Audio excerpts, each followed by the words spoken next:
She claimed she was going through a rough patch and needed space, but her social media showed her at fancy restaurants every night with different men. I created a fake profile and matched with her on dating apps. Our first date conversation was unforgettable. I, 29 male, am sitting in my apartment right now, still processing what just happened last night. My now ex-girlfriend, Jade, 27, just stormed out after the most surreal confrontation of my life. 3 weeks ago, Jade hit me with the "I need space" talk. We'd been together for 2.5 years, living together for the last 8 months. Things had been good, or so I thought. Sure, we'd been busier lately with work, but nothing that screamed relationship crisis. The conversation went like this. "Jade, I'm going through a really rough patch mentally. I need some time to figure things out. Can you stay with your brother for a while? Just a few weeks, I promise." Me, is this about us? Did I do something? No, it's not you. I just need to work on myself. Please understand. She was crying, seemed genuinely distressed. I'm not gonna lie, I was hurt and confused, but I wanted to support her. Mental health is important, right? So I packed some stuff and crashed at my brother Nolan's place. First week was rough. I gave her the space she asked for. Minimal texting, no calls. Just the occasional "thinking of you" message. She'd respond with hearts or "thank you for understanding." Seemed like she really was working through something. Then my coworker Destiny showed me something that changed everything. We were on lunch break when she goes, "Hey, isn't this Jade?" Shows me an Instagram story from some mutual acquaintance. There's Jade, dolled up at some upscale steakhouse, clinking wine glasses with some dude in a suit. Tagged location, timestamp from the night before. My stomach dropped. But okay, maybe it was work-related. She's in marketing, has client dinners sometimes. I didn't want to jump to conclusions. But then I did something I'm not proud of. I started checking her socials obsessively. And man, the pattern that emerged was something else. Monday, tagged at an Italian place with someone named Bradley. Tuesday, story from a sushi restaurant, different guy in the background. Wednesday, check-in at a rooftop bar. Thursday, posted a pic of lobster dinner, man's watch visible in the corner of the photo. Different watch than Tuesday guy. Every single night. Different restaurants, always pricey places, and from what I could see in the backgrounds and reflections, different men each time. Meanwhile, she's texting me about how she's making progress and needs just a bit more time. My brother Nolan was ready to go nuclear. Bro, she's playing you. While you're sleeping on my couch, she's out there living her best life. But I needed to know for sure what was happening. That's when I had an idea that was either brilliant or completely insane. I created a fake dating profile. Used some stock photos of a decent-looking guy, made up a whole persona. Ethan, yeah, not very creative with the name, 31, investment banker, new to the area. Figured that matched the type she seemed to be going for, based on the restaurant choices. It took exactly 1 day to match with her on Hinge. Her profile was, wow, recently single, looking to meet new people and have fun experiences. Love trying new restaurants and good conversation, no drama, positive vibes only. Recently single. We hadn't even officially broken up. I played it cool, messaged her as Ethan. She responded immediately. Super flirty, lots of emojis. We chatted for 2 days before she suggested meeting up. And here's where it gets interesting. She proposed Friday night at Chez Laurent, this French place that's notorious for being impossible to get reservations at. I have a connection there, she texted. Can usually get a table.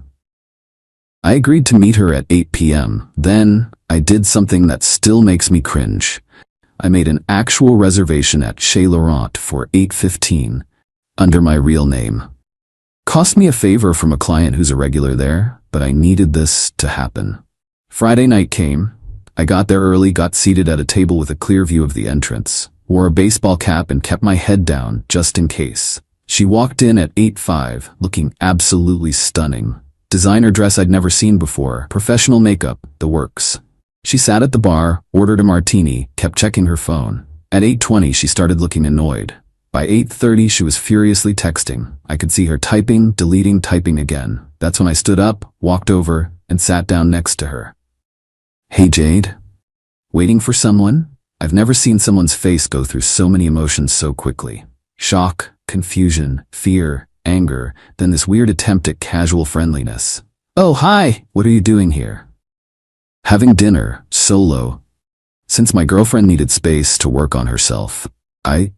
This isn't what it looks like. Really? Because it looks like you're on a date.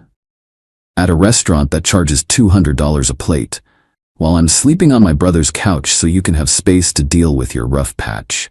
She tried to flip the script. Were you following me? This is stalking. How did you even know I'd be here? I pulled out my phone, showed her the Hinge conversation. Her face went white. You catfished me? No, Jade. You've been catfishing me. For 3 weeks, making me think you needed mental health support while you've been out here dating half the city. The conversation devolved from there. She accused me of violating her privacy, manipulating her, being controlling. I just kept asking one question. Why didn't you just break up with me? Finally, she snapped. Because I needed to keep my options open. Do you know how hard it is to date in this city? I needed to see what was out there before I gave up the stability of us. Is that so wrong? Yes it was. I stood up to leave. She grabbed my arm. Wait, we can work this out. I was confused. I didn't mean for it to go this far. Jade, you've been on a different date every night for 2 weeks. You made me move out of my own apartment so you could swipe right in peace. We're done. She started crying then. Not sad tears, angry tears. You can't just leave me here. I told my friends I was on a date. This is humiliating. Your Hinge match isn't coming, Jade. Ethan, the investment banker, doesn't exist, but I'm sure you've got 6 other guys in your phone who'd love to buy you dinner. I left. Went straight back to my apartment. My name's on the lease after all. Started packing her stuff. She showed up an hour later, with her best friend Qley in tow as backup. Tried to spin it like I was the bad guy, that I tricked her and manipulated the situation. Qley was eating it up, giving me death glares, talking about how I was toxic and controlling. I just kept packing. When they finally left, Jade yelled that I'd regret this, that I'd never find someone like her again. God, I hope she's right about that. Update 1. Holy crap, this blew up. Thanks for all the support, everyone. Some of you called what would happen next, and you were 100% right. So after the restaurant incident, I thought things would be relatively straightforward. She'd get her stuff, we'd go our separate ways, end of story. Nope.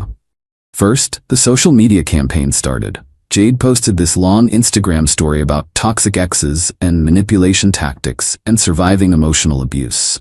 No names, but enough details that people knew she meant me. The comments were brutal. Her friends rallying around her, calling me all sorts of names. Whatever, I stayed quiet. Then came the apartment situation. Remember how I mentioned my name's on the lease? Well, turns out her name is too. We're both on it. And she decided she wasn't moving out. Monday morning, I get home from the gym, and she's there. Changed the locks while I was gone. I had to call the building management, show them my lease, get a locksmith. Cost me $150 and 3 hours of my day.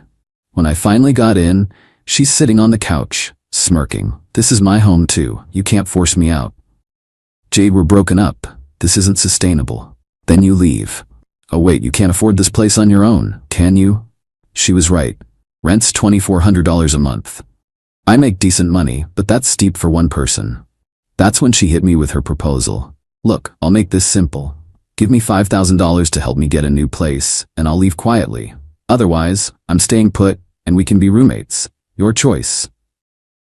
$5,000. She wanted me to pay her $5,000 to leave the apartment we both legally rent. That's extortion, Jade. It's negotiation. I have just as much right to be here as you do. More, actually, since you abandoned the apartment for 3 weeks. I told her I'd think about it. Then I did something petty. Remember how she said she'd been going to all these expensive restaurants? Well, I started doing some math. Average meal at these places is minimum $100 per person, usually more with drinks. She'd been out every night for 2 weeks. That's at least $1,400 in dinners, probably more. So I texted her. I'll give you $5,000 minus the cost of all your dates while we were together. By my calculation, you owe me money. She flipped, called me pathetic, cheap, said I was financially abusing her. That night, she brought a guy home. To our apartment. I could hear them laughing in her room, obviously trying to get under my skin. I didn't sleep. Not because I was jealous, I was just done with her at that point. But the disrespect was astronomical. Next morning, the guy sheepishly exits while I'm making coffee, nods at me awkwardly and leaves. Jade emerges an hour later, looking smug. So, ready to reconsider my offer? That's when I decided to play dirty too. See, Jade works at a pretty conservative marketing firm. Very image conscious, big on company values and representing the brand. And I happen to still have access to our shared Google photos from when we were together, including some, let's say, artistic photos she'd sent me over the years. Nothing she hadn't willingly shared, but definitely not something she'd want circulating at work. Now, I want to be clear. I would never actually share those photos. I'm not that guy. But Jade didn't know that. I pulled her aside. Jade, you should know I have every photo you ever sent me backed up. Every single one. Now, I'm not threatening anything, but if you keep escalating the situation, making false accusations about me online, bringing random dudes to our apartment, well, sometimes clouds get hacked, you know? Emails get sent to the wrong people. Would be a shame if Bradley from Monday night got an interesting message. Her face went pale. You wouldn't. Try me. Or, you could take the high road, move out by Friday, and we can both pretend this whole mess never happened. That's blackmail. No, that's negotiation. Your words, remember? She was furious, but she also knew I had her cornered. The thing about Jade is she cares more about her image than anything else. The thought of those photos getting out, of her carefully crafted professional persona crumbling, that scared her more than losing the apartment. But she wasn't done being vindictive, not by a long shot. Update 2. Last update, because this whole saga finally came to an end in the most ridiculous way possible. So Jade agreed to move out, but not without making my life hell first.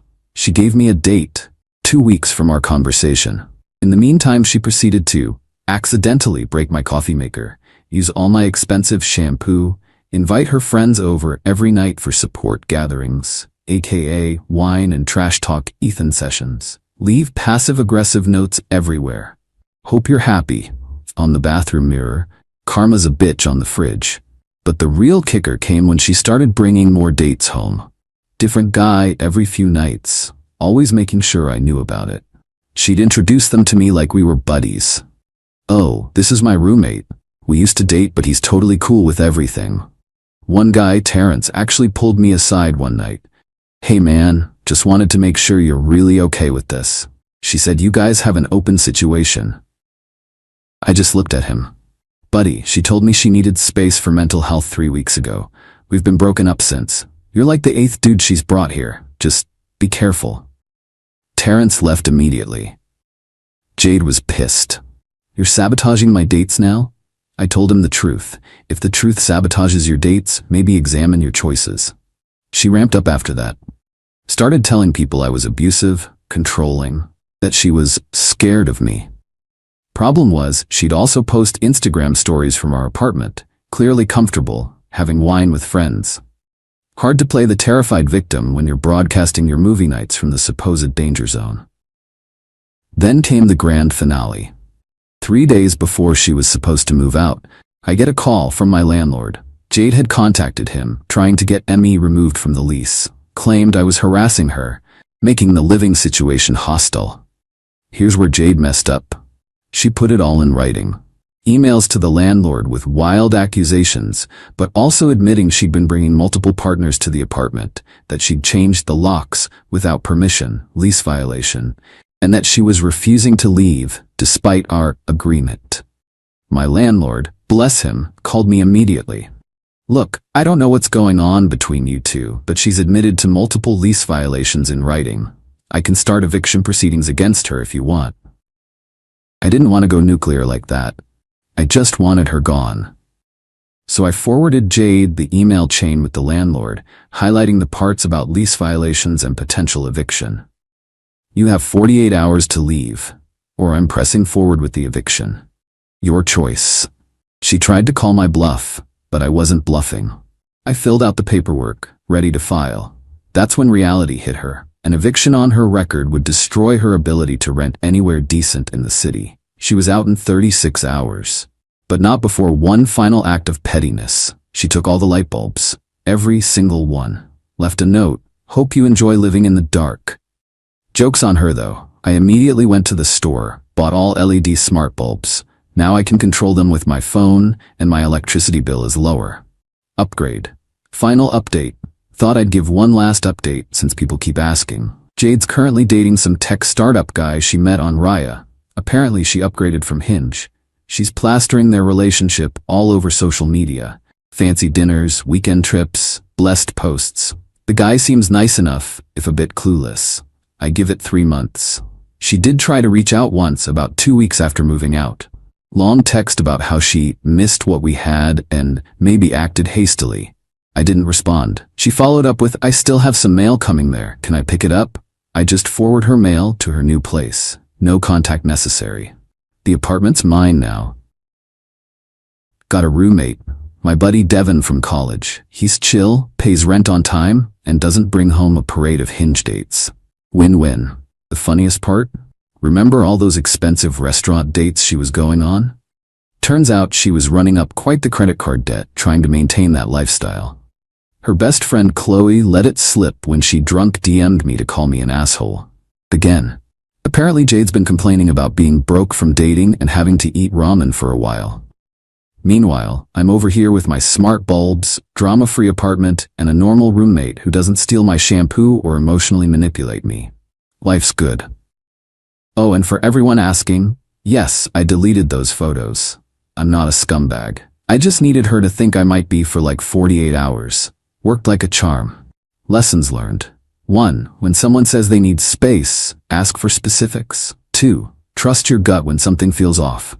3. Always read your lease carefully. 4. Smart bulbs are actually pretty awesome. 5. Sometimes the best revenge is just living your life without them. Thanks for following this bizarre journey, Reddit. Hope none of you ever need to catfish your own girlfriend to find out the truth. 0 tense? Do not recommend. But hey, at least I got a good story out of it. And functioning light fixtures.